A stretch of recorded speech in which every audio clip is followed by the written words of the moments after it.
in heavy equipment. Due to the instability of the structure, it's not safe for investigators to get inside. So we're waiting on heavy equipment from Charlotte DOT, and we're going to render the building safe before fire investigators go inside and determine the cause. As far as damages, what are we looking at? Right now, we're estimated fire damages is around 2.5 million, approximately. That could change once we get inside. Oh, go ahead, ma'am. And tell us a little bit about, you mentioned a task force. What agencies are involved in that? You mentioned ATF. Tell us a little bit about that task force. So right now, we have the Charlotte Investigation Task Force on scene. That includes Charlotte Mecklenburg Police arson detectives, and also a division from ATF. We also are using drone technology, and we have a K9 on scene as well. You mentioned structural integrity, making it safe. What's the process look like in terms of you guys knocking down some walls, or what are you guys going to do? Again, it's just not safe for anybody to be inside, so we'll have to bring in that heavy equipment, and that's routine on large fires like this with heavy fire damage.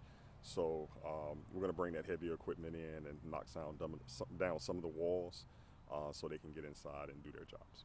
And I know, oh, sorry, go ahead. I was saying, you're saying bring in heavy equipment. What does that mean? What does that look like as far as being inside the building and looking around? Well, the heavy equipment, again, is just to knock walls down to render it safe. Once they get inside, is the floor stable?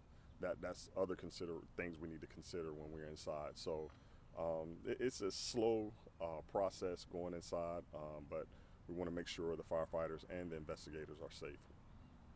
And of course, everyone's really curious about the cause. Do you have any timeline you might be able to give people? Like how long does something like this generally take? If you could maybe give an idea of what all goes into this. We're going to be here a while. Every fire is different, so I can't really answer that question, but we're going to get inside and see if we can narrow down our area or origin the best we can. Some people were just saying in passing they heard like maybe lightning struck or something like that. Had you heard anything like that it was weather related? That's part of the investigation. We'll look at the weather in the area at that time frame when the fire started. We'll also speak with the neighbors to see what they heard, and also there's a lot of cameras in the community, so we're going to look at some of those cameras and see if we can put this puzzle back together. Were you able to get that Ring doorbell camera video from the guy across the street yet? Again, investigators were knocking on doors. I think there's several Ring cameras that we're looking at, and along with the security footage from not the security footage from the school itself. They're here, and they have their IT people trying to gather that information for us. So again, it's going to be a slow process, but we're trying to gather all the material and all the information we can to make sure we can come up with a good conclusion on what happened today. Was it contained to this building right here?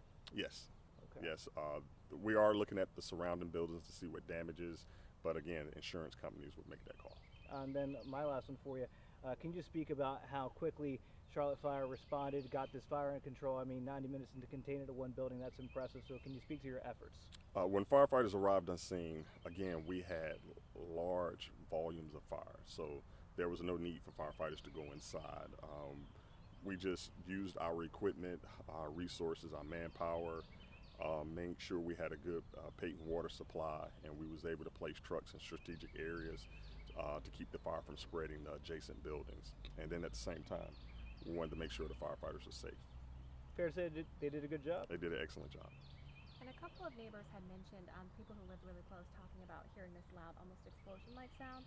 Would an investigation be able to explain to neighbors what that sound was? Would an investigation be able to explain that? Yeah. Again, that is part of the investigations.